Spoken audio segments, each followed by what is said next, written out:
Well, the stunner of the day comes from the New York Jets. This is something that had been percolating, Chris Sims. We had talked about it previously. It had been poo-pooed by the likes of Jets head coach Adam Gase, but now General Manager Mike Maccagnan is out. That's his reward for participating in the hiring of Gase, for presiding over a free agency period that saw the likes of LeVeon Bell join the team, and presiding over a draft that resulted in the landing of Quinnen Williams at number 3 overall. But this had been coming, whatever the reasons, and ultimately the reasons are best interest of the team. Christopher Johnson, the chairman and CEO, decided to make the move. I'm not surprised because we knew it was coming. I'm surprised it took this long after the draft. Yeah, I think me too. I mean, yes, I know you put it on my radar. There was a bunch of other people that I had talked to around the NFL that thought this was a very real possibility, that it could happen, right immediately after the draft, all of that. I don't know what the reason is for waiting. Maybe they just didn't like the overall optics of it,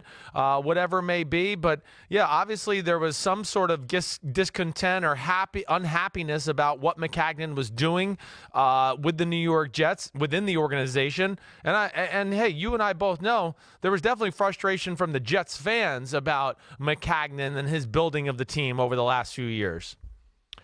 Yeah, and I think that frustration came to a head with the decision to pay Le'Veon Bell what they paid him. It's not that they signed him, it's that they paid him what they paid him. And, as that was all going down and there was phony interest that was being put out there on the part of the Baltimore Ravens, the Jets really did overpay Le'Veon Bell. And you pay him to the point where you have to make him your workhorse now. You can't make him part of a 2 or 3-man rotation. Kind of ties the head coach's hands, forces him to justify the acquisition. And I suspect Gase was pushing back against the offers that were being made, maybe wanting instead to go with a guy like a Tevin Coleman who would have been a lot cheaper. But Gase lost that battle. Ultimately, it may have helped him win the war. And it could be Bell staying away from offseason workouts is the thing that pushed it in Gase's favor, because it gave Gase the opportunity to say, see, guys, I told you so. Yeah, well, I don't doubt anything you said there, certainly. I mean, you make some good points. I think there's a few moments that I look at over the years, I should say, that have kind of set this up. For you make the Le'Veon Bell point, I think that's spot on. I mean, from everything we know and I know and the teams that I know that were involved in the bid, there was no market for Le'Veon Bell. There was none. The market was literally Le'Veon Bell's agent calling around to teams going, hey, you can sign Le'Veon Bell for this price, because nobody was bidding high numbers or what they wanted. And then teams got involved and were like, whoa, we can get him for $8 million a year? Well, okay, well, let's think about this. We'll call you back. We'll let you know. Ultimately, the Jets paid more money than anybody else, I think, was willing to offer. So that's not a good look for the GM, right? Then Anthony Barr skips town. That kind of doesn't look good on the GM. Looks like they overpaid Tremaine Johnson in free agency from 2 years ago. He didn't get off to a very good start. There was talk about being a trade for Khalil Mack. That never came to fruition. So I look at those moves. That all adds to the piling on of a Mike Maccagnan that really began with drafting horrible picks like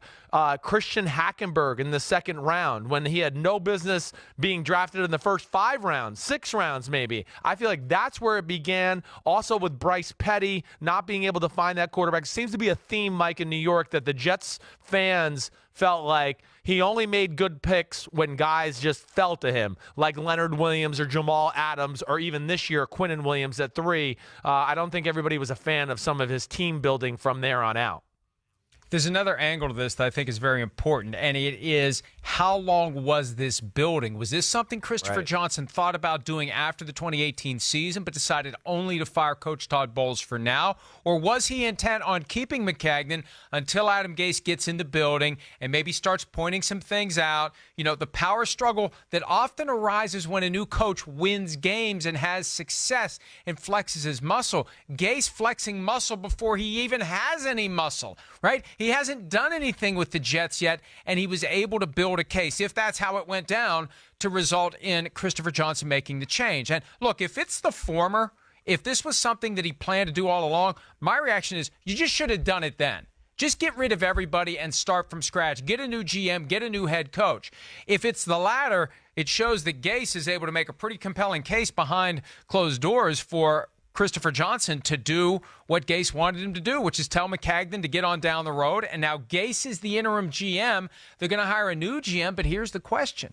Will the new GM have the power Maccagnan had, or will the new GM be setting the table for Adam Gase? Yeah, well, I mean, Adam Gase, of course, had full authority over the Miami Dolphins roster. That did not exactly go perfect. Now, so I would hope, and in at least my perfect world, because I'm an Adam Gase fan, that they bring in a GM, of course, that he has some sort of a relationship with or a working relationship or someone that he respects so they can get on the same page and then work cohesively together to build the correct football team. I don't know where it all went dysfunctional with Mike Maccagnan to answer your question. That is really interesting. I do think like Adam Gase or maybe somebody in the Jets organization have been talking to ownership and pointed out some flaws within the roster and things that Mike Maccagnan had done over the years. So I certainly think there was issues there altogether. But I think the big reason why we didn't see a change immediately or whatever it is just because, hey, the Jets had a lot of money to spend in free agency. I think they knew it was a big year. So then they let Maccagnan, I guess, stay on because they felt like, gosh, a lot of the heavy lifting was done at this point, and they had a game plan for what they wanted to do free agency. And then you get too deep into the draft process where teams don't want to start over with a new staff in the front office and scouting and everything like that and feel like they're behind or not prepared in the draft process to where they just let the offseason play out, and now they're going to move forward with a clean slate.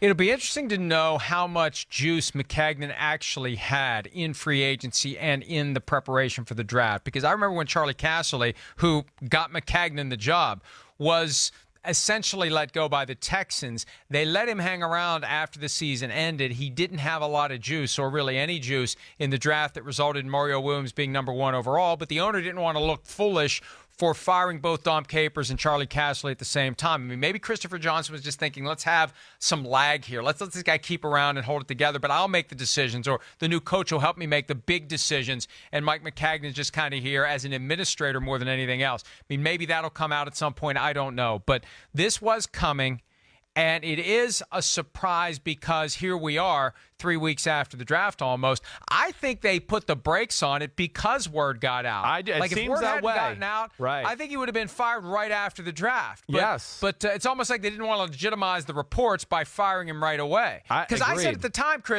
Christopher Johnson had needed to come out and say this is false if it's false, and he didn't, which I think tells us in hindsight everything we needed to know. Yeah, no, I think you're spot on there. That's the same feeling I got too. It's just like they didn't want to bow to the fact that the media had exposed something that was out there.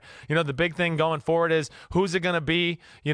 As far as names that are out there, one name that I've heard connected to the situation is a guy from Philadelphia, Joe Douglas. That would be one name that I've heard that's from a few different people that might be high on the radar for the New York Jets. We'll see where it goes. But, Mike, to one overarching issue, and I think this is an NFL thing that bothers me right now, is you talk about Maccagnan and how he ended up with the Jets. Hey, everything I know, I mean, this is 100%, and I've talked to a lot of people about this. Mike Maccagnan was going to be fired by the Houston Texans. He was on his way out the door. They were going to fire him. But in the new thing in the NFL, it's ownership likes to call up old has-been GMs who are not connected to the game anymore and have lost touch, and they go, help us find a guy for right now and make the proper hiring. And in this case, the Jets asked Charlie Casserly. Charlie Casserly's friend was Mike Maccagnan, and he gets hired. A lot like Ernie Accorsi with the Giants hiring his old friend Dave Gettleman. So that to me is going on too much in the NFL right now, and it speaks to the overarching problem in the NFL of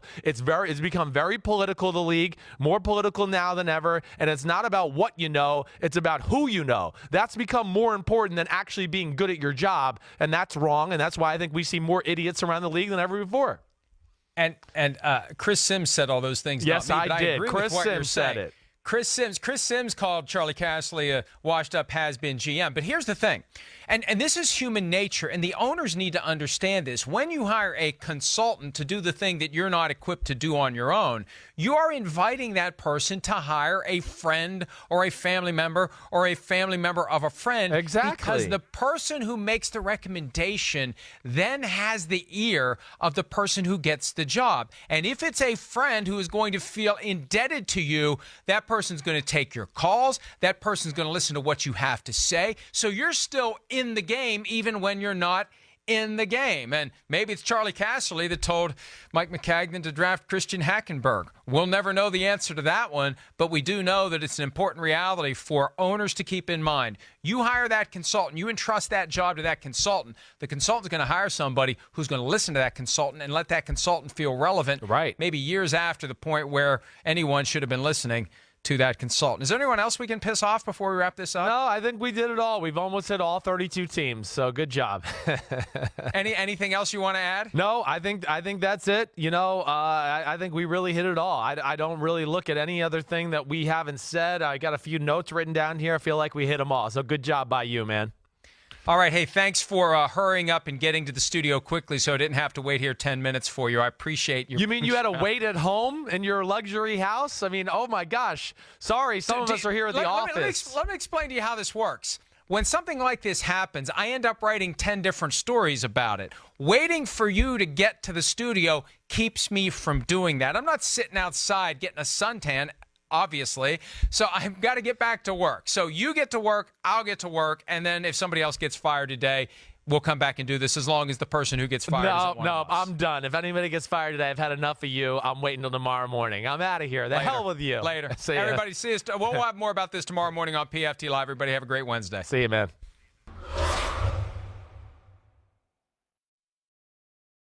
Hi, I'm Mike Tirico, and thanks for watching. Make sure to hit subscribe for the latest news and highlights from NBC Sports.